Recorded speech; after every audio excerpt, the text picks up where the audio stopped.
we are accustomed to our own technology and find it difficult to recognize that the ancients may have had sophisticated technology of their own.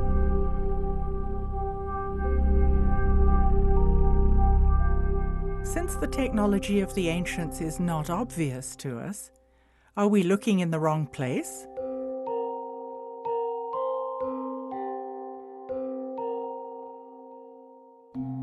Could it be they had power systems, but they were entirely different from ours today?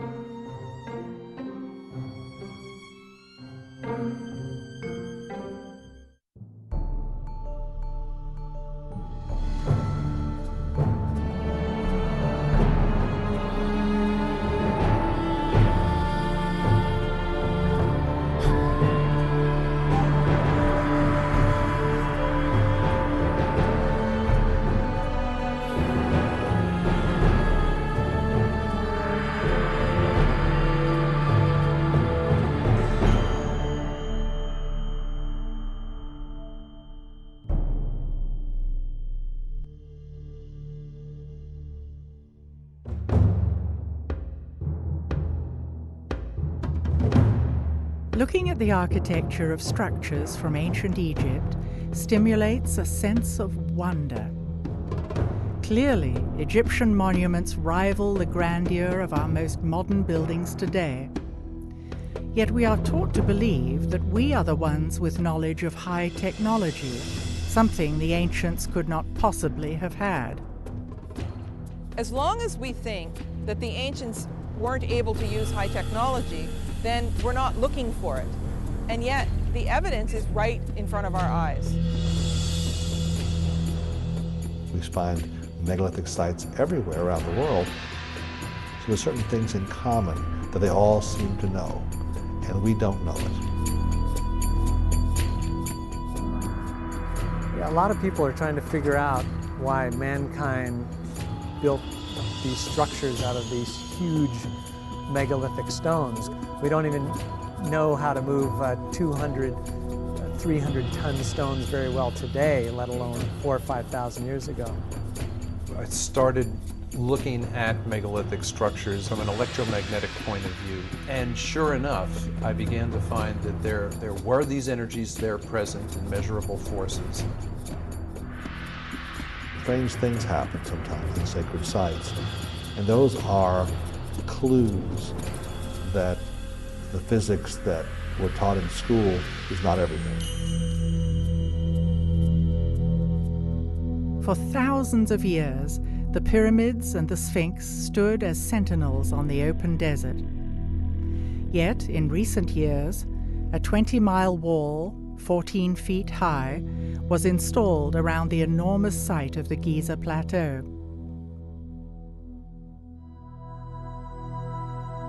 There are about 100 armed guards patrolling the pyramids at night. Applications for investigative academic research, while entertained initially, are almost all routinely refused. Unlike in times past, tourists are now being restricted from taking photographs in the Egyptian Museum. The monuments of Egypt are World Heritage Sites. Why is access and legitimate scientific research being systematically restricted? Much of ancient Egypt remains undiscovered. Satellite images show traces of buried structures that are still not excavated. In the name of protecting sites, are Egyptian authorities preventing us from learning the truth about our ancient past?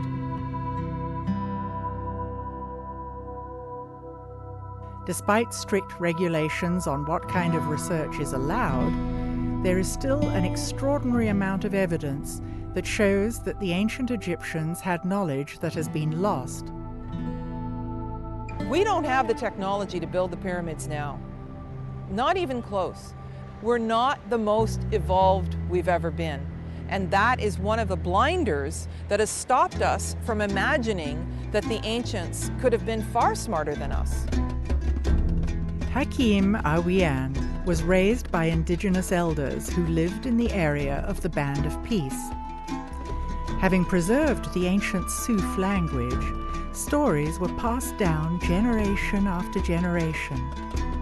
Fragments of knowledge from the ancient past were thus preserved. If my colleague, the scholar, who learned to say that the Egyptians have a piece of rope, put it around the block of stone, at least 60-ton weight, and pulled and pushed by animals and run on wooden blocks. This is what the scholars are saying. We may never be exactly sure how the pyramids were built. Yet we can begin to reconstruct our understanding of the culture living in the Golden Age and their values. Traditional Egyptology insists that the pyramids were built by slaves to feed the egos of kings. Does this fit with our emerging construct of Egypt in a Golden Age? There is no slavery. All workers are willingly pyramids builder. This is a qualified people of architecture, engineers, and they deal with all the power, like cutting stones, transfer it and use it. And that is clear, not only in the pyramids and in the temple walls and many places. You can see that clearly. There are clues throughout Egypt that point to knowledge of high technology. A fascinating thing occurred when a chunk of stone recently fell off a lintel at Abydos Temple, and controversial images resembling a helicopter and other advanced-looking vehicles were revealed under the stone. It would seem that the images were covered in the distant past when things were changing politically in Egypt. Nowadays, Egyptian tour guides are explicitly instructed not to point these out to tourists. The Egyptological explanation is that it is multiple hieroglyphs overlapping from distant kings' inscriptions. But, like many things in Egypt, the explanation is still debatable.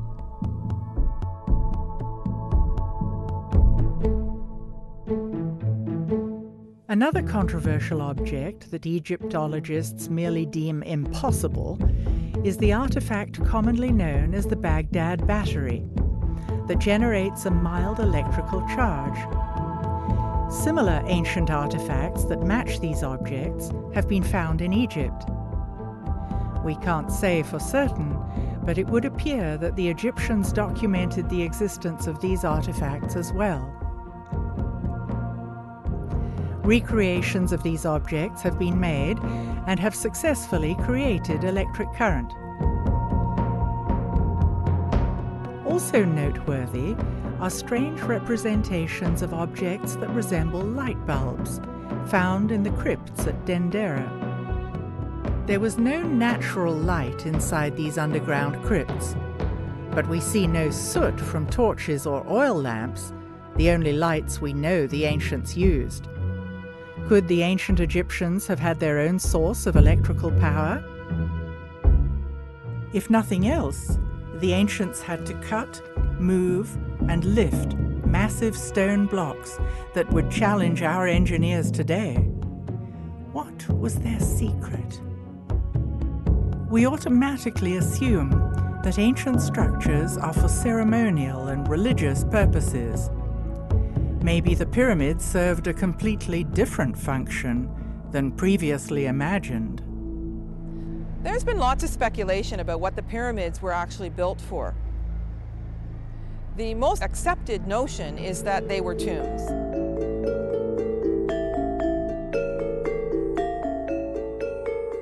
Much more complicated situation with the Great Pyramid than most people understand or most people believe, including a lot of Egyptologists who see it simply as a tomb for the pharaoh Khufu. That idea is childish for the following reason. I mean, it's obvious, we don't find mummies in the pyramids.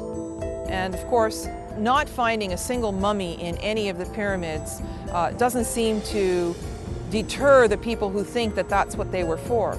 Yes, there's something that's sometimes referred to as a stone sarcophagus or copper in it, a beautiful granite structure, but that doesn't prove definitively in my mind that it was ever actually used for a tomb. It may have been used for many other purposes. Pyramids were built not as a tomb. There are some pyramids built in a different construction, like the one in Saqqara, Step Pyramid, that is tomb. Look at the obvious difference in construction between the Step Pyramid and the Great Pyramid. The difference in style of construction would logically indicate they were built in different time frames. The buildings we know to be tombs, like the Step Pyramid at Saqqara and the flat-topped mastabas, also at Saqqara, are very different from the smooth-sided pyramids at Giza and Dashur. Typically in Egypt, older constructions are built of larger stones. New constructions are built of smaller stones. Also, in archaeology, older structures are deeper. Newer structures are found closer to the surface. Every other tomb that has been found is highly decorated with names of the occupant.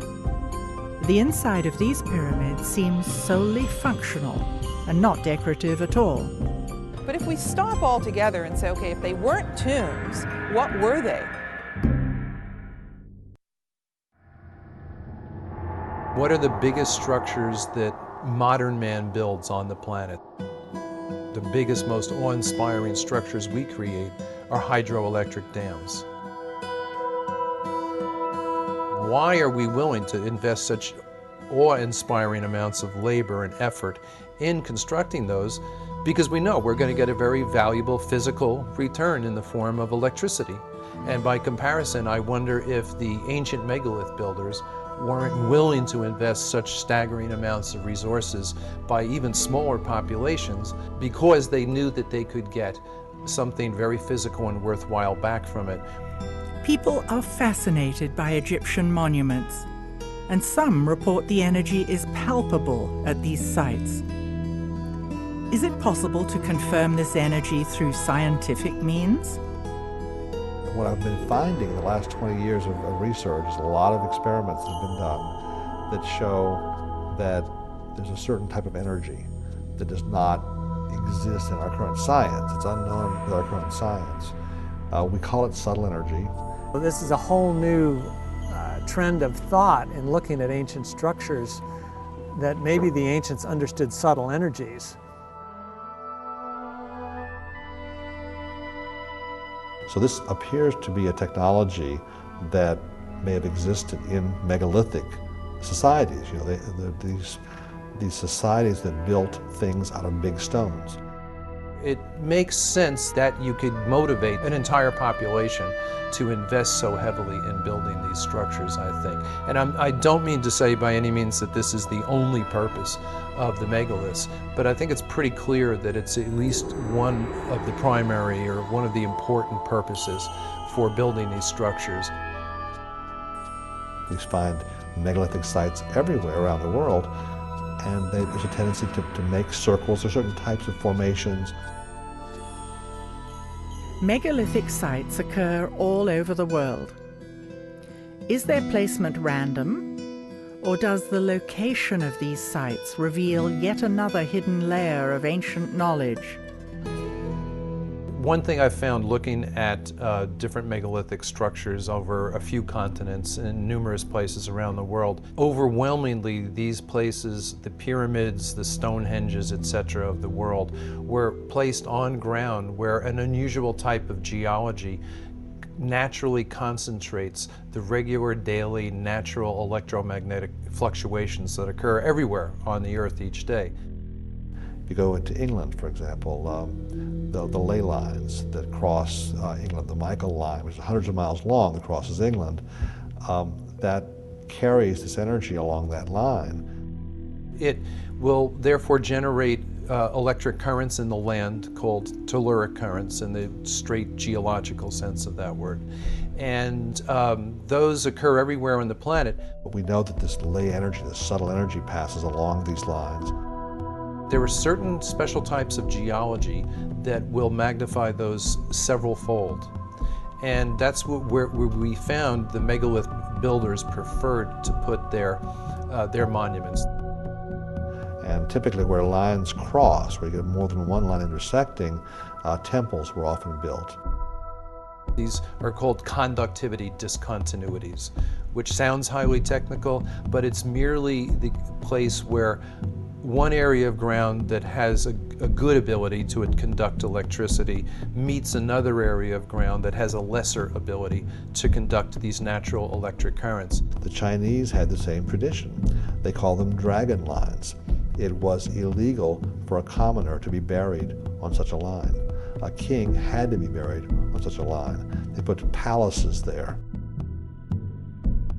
There's a whole series of sacred sites that are always built on lines like this. I want to say in this area about the location of temple. You have to have symbols appear on the ground. When it's seen, then this is the place where people naturally come to get more healthy energy from that spot. You know, energy pops from the earth. And it appears as though they were attempting to control the flow of this energy and use it for their own purposes.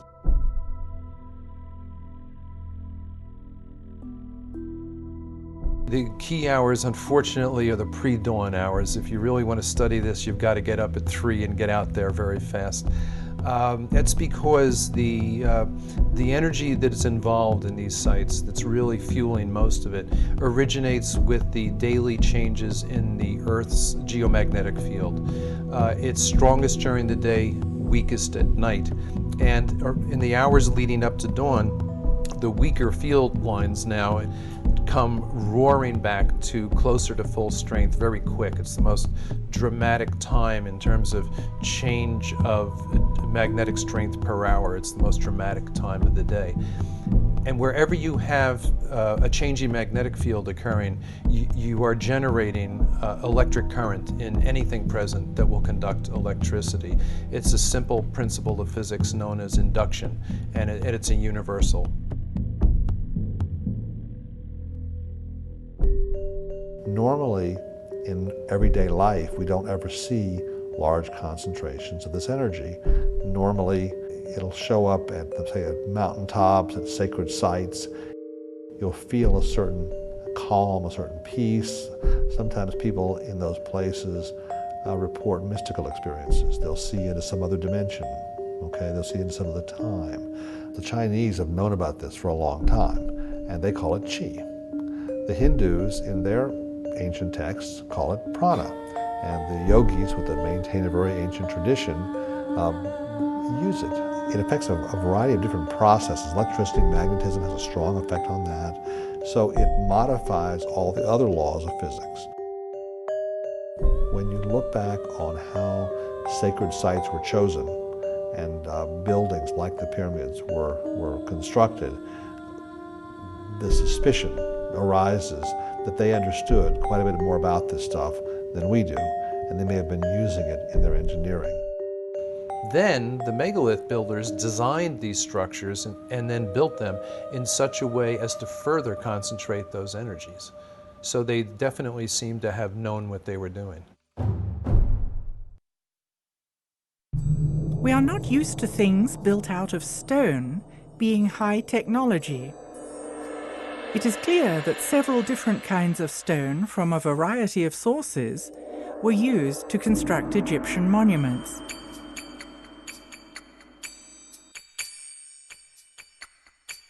Did the distinct qualities of the stones serve a special purpose?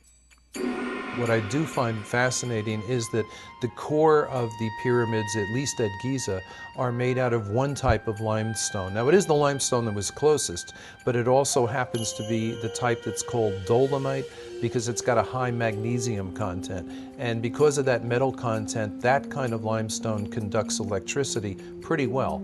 And then they chose to sheath the pyramid in the whiter Tura limestone, which, granted, it's whiter and it's prettier and all that, but it also has almost zero magnesium content. And therefore, it's a much poorer conductor of electricity. It's closer to a pure calcium carbonate, which is what all limestone is. And pure calcium carbonate conducts electricity much more poorly than dolomite does.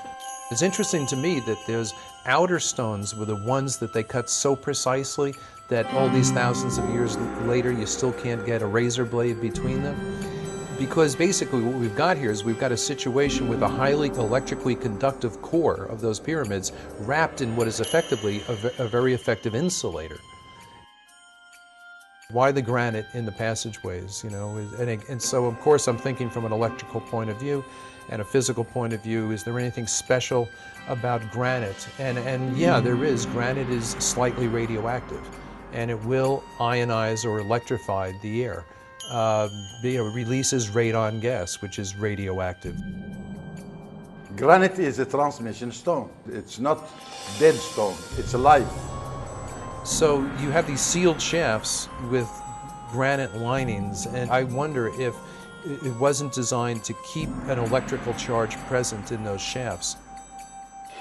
They were built exactly like, if you will, an insulated wire, only more so because you've got all the charge in the ground that's spread across the base, concentrated all the way up into this tiny spot at the top.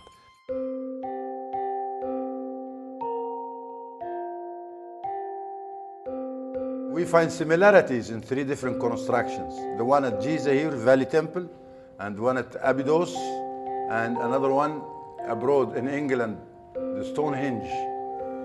Same material being constructed with, and same way and same technique. But the construction there, it's built in addition to have the water, because it's water bed.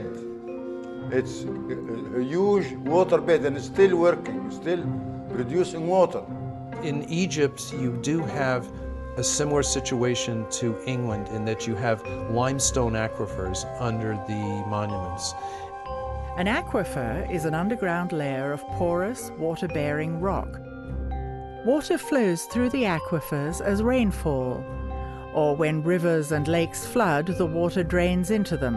And movement of water through limestone or chalk aquifers is known to produce electrical charge by 2 different processes that are self-reinforcing. And I've personally measured this for a week at a stretch at Silbury Hill in England, for example. Right before and after thunderstorms, as the water is sinking into the ground, we measured the increase in ground current, the change in the magnetic field as that happened, etc.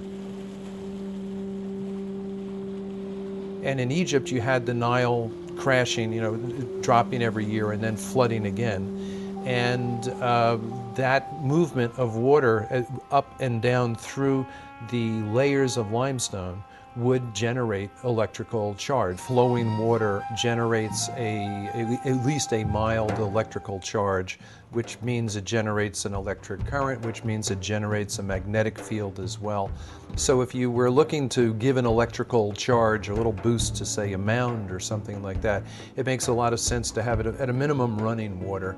And in fact, at Tiwanaku on the south shore of Lake Titicaca, their biggest monument, the Akapana Pyramid, was terraced in such a way as to have the water come down in waterfalls that alternated outside the pyramid, inside the pyramid. But that kind of falling water generates enough electric charge that one of the common school physics experiments is you can, in your own sink at home, if you can divide the stream of water coming out of your faucet into 2 separate streams, you can take a little LED indicator light and put it between the streams, and it'll generate enough electricity that maybe every 20 seconds or so the light bulb will come on. And then the question is, did some of those layers of limestone run up the Giza plateau? And they did. And they did, come up to the surface underneath where some of the pyramids are located. The idea would be that it would be the rising and falling of the Nile that would produce this electric ground current by moving through the different layers of the limestone aquifer. And when there was a dip, say, in that supply, maybe that's when the ionized air in the granite shafts and galleries could help keep the process going, if you will. I tend to wonder if the electrified shafts might not have been able to act in a similar fashion to your car battery when you come to a stoplight. Normally, your battery is not being used when you're driving your car. The alternator provides all the juice. But when you stop and that alternator is turning very weakly, that's when you want the battery there to keep everything going so your engine doesn't cut out.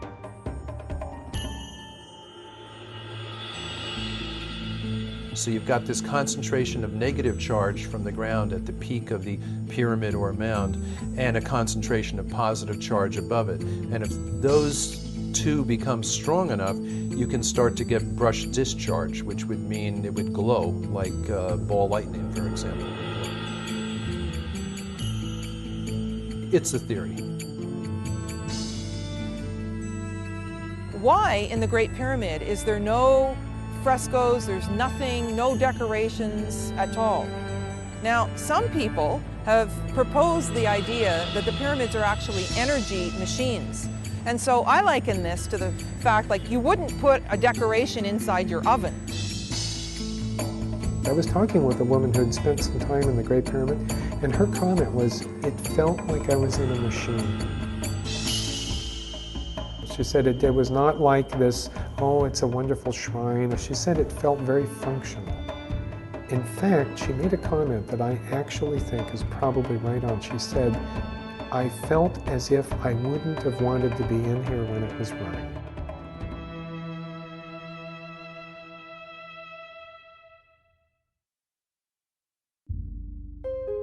Invisible, subtle energy occurs around us all the time and is measurable by science. We had noticed a lot of people showing us photographs from megalithic sites that disproportionately often seem to have these balls of light in there, usually flash photos. Orbs are often written off as dust or other particles in the air, but that does not change the fact that they seem to occur more often in particular places at particular times.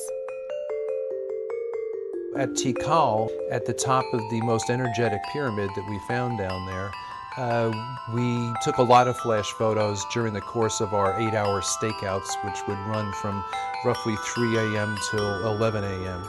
And on the pyramids that were electrically dead, that had no juice, nothing going on, which were the big fancy ones, but the most recently built ones, we would take photos and find out eventually when they were developed, no orbs, no glowing balls of light. But on the oldest pyramid down there, where we did work and got all kinds of results, that was 1,200 years older than the big fancier ones. In that case, the photography we got back from our own simple flash cameras, they were literally choking the screen with these balls at the period at which the air was highest in electrical charge. And on the strongest day down there, I was recording electrical charge higher than I've recorded even in thunderstorms back home.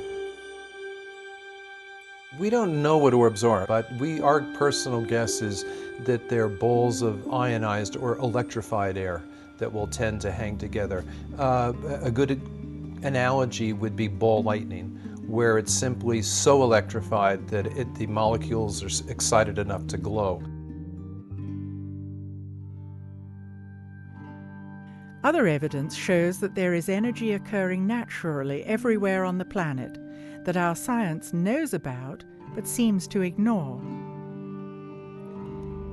Nikola Tesla sought to provide the world with free wireless electricity for everybody on Earth. He discovered that electricity occurred naturally throughout the Earth's atmosphere and ground. The telluric currents in the ground that John Burke discussed and the electricity present in the ionosphere in the atmosphere, which is ionized by the sun, he also created and developed ways to harness those energies. Tesla, who teach Nikola Tesla to get to that power of electricity? And he didn't invent it, it's already there, but he know how to use it. And not only that, he did not take an advantage like Mr. Edison. Tesla wanted to harness the natural energy that exists everywhere on Earth and make it free to the public. Edison endeavored to produce and distribute electricity by creating a regulated monopoly for profit. He became rich and the people more light into their home. Yeah, so Nikola Tesla, he's the one think of how to use this energy.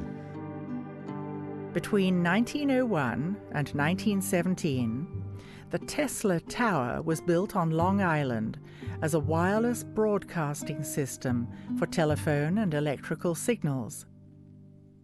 Interestingly, it was constructed on an aquifer with descending passageways and tunnels beneath it. At the time, few understood how it worked. Tesla's funding was ultimately dropped by J.P. Morgan because Tesla wanted the wireless electricity to be free, and therefore J.P. Morgan couldn't make a profit. So even though Tesla's genius was seen by many, he was still driven into obscurity. The energy to create free wireless energy has always existed on our planet and still exists today. And it's not the only energy on our planet, there are plenty. Rivers are flow by energy. Tsunami is energy. Frequencies are energy. If we have the electricity now, it's based on explosion energy. Now, the sound energy based on a technology different from the explosion energy, and it's known as implosion energy. This energy was not the kind of energy that we have that pollutes. It was a completely passive energy that had no byproducts. The energy we use today is generated by combustion and is non-renewable. It is called explosion energy and leaves exhaust and pollution. Our system all over the planet today is based on the explosion energy. That's why the petrol is too expensive. In contrast, implosion energy, like solar panels and wind power, is clean and renewable. We are beginning to realize that we need sustainable energy. The implosion energy, very simple. All what you need is the beam of the sun on a running water. Not just running in a straight line, but in a zigzag. And that's, you find all the tunnels are in a zigzag form for such a purpose. In addition to the limestone aquifers underneath the pyramids, there is evidence of a network of man-made tunnels. As a boy, when I'm living in my house, which is a few 100 yards away from the nose of what we call the Sphinx Tefnuti, this was my playing yard, and I know tunnels. I walked in these tunnels, I swim in these tunnels, I crawl in these tunnels, and I know that this is one way of creating energy.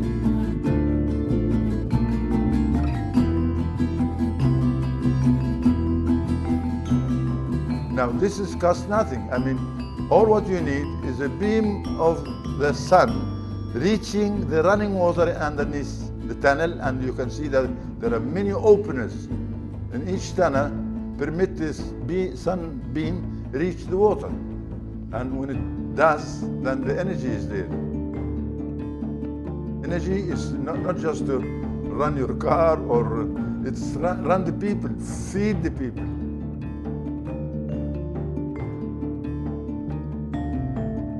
If the pyramid fields of the Band of Peace and the network of underground tunnels are still there, why don't they generate energy the way they used to?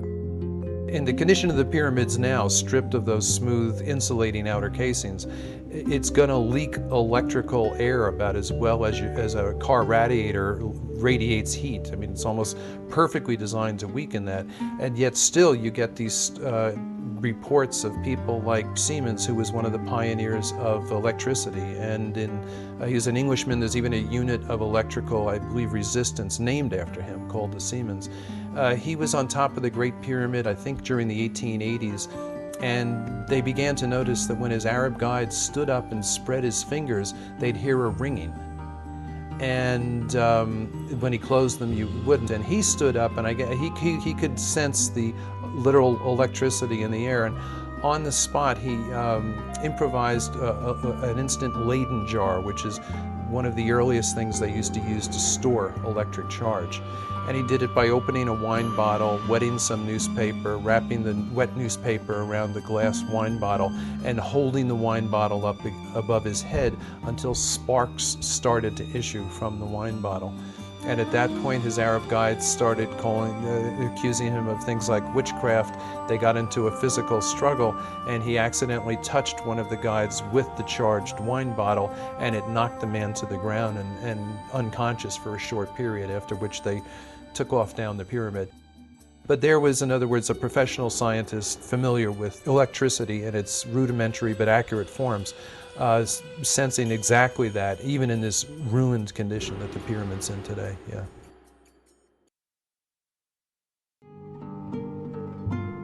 If you come to the Egyptian Museum, there is an item over there known as the schist disc, found by Dr. Walter Emery, and he said, or he think that it could be a vase for a lotus flower. No. The schist disc was found at Saqqara in a burial chamber that no one is allowed to visit. Other goods found in the chamber were simple ropes, pottery, and grains. The disc shows clear evidence of sophisticated technology in the way it was built, and it seems out of context with the rest of the grave goods. Is this the original context for this artifact? Or is it possible that it has had a long journey over the last several millennia, and this just happened to be its final resting place? Look at this hollow stone tube. It looks as though the schist disc could fit over it. It would take sophisticated instruments to shape the tube so precisely. How did they do it? To cut the stone. This is by a sonic cut with no metal instruments like bronze chisel or this. No, it's another stone. And this other stone, it's the hardest stone you can find, which is the diamond. There are pieces of stone lying around that show concave shapes that actually have the machine tooling marks on it. The evidence of the high technology is right in front of us. Look again at these quartz objects. Aside from their unique and amazing shapes, could they have had another purpose? Today, quartz crystal is used as the basis of all kinds of modern technology. It is most commonly used in crystal oscillators. Technology uses oscillating frequencies from tiny quartz crystals that vibrate at certain speeds, with a signature vibration for each device. AM/FM radios, CDs and DVDs, computer processors and Ethernet rely on quartz crystals.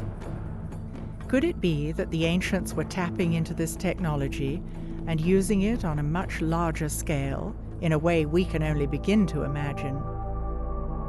Of course, we can't say for certain, but based on what we've seen, we can theorize. Energy can be created and manipulated in many ways. It is the lifeblood of a civilization, and therefore an important resource.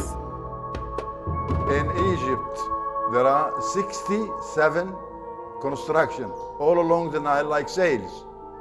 And for those who has the eye, they can tell from the shape of that construction. The straight form of angles, that is a pyramid or a construction for energy, a plant for energy.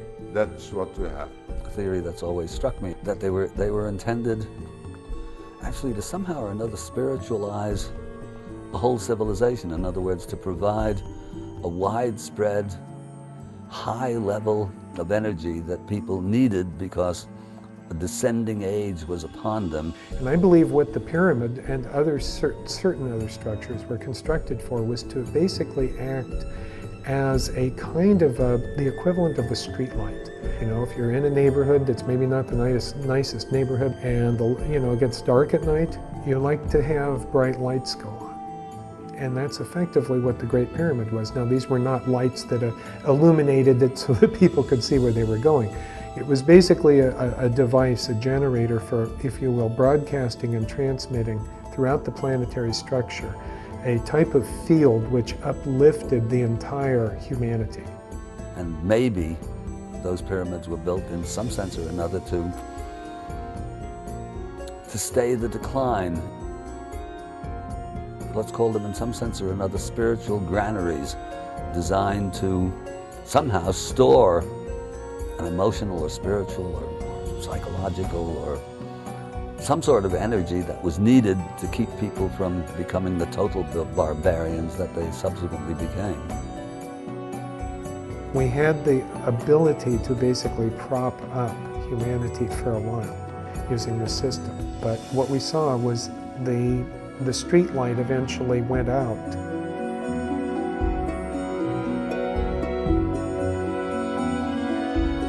The original knowledge got lost, and the later builders were building them out of ego. They were monuments to the king, if you will, but they were no longer engines that could help feed their people. Catastrophes around the world damaged, or if you will, decommissioned some of these sites. So some of them went offline, just like a power plant going offline. I tend to wonder if the few people who knew the secrets to the energy connection with those pyramids didn't die off. If it was a thin chain of, for example, a shaman to his apprentice, and if the wrong people get killed at the right time, that chain is broken, that knowledge gets lost. As long as we think we are more advanced than we've ever been, we are blind to technology based on subtle energies. It's not fair also.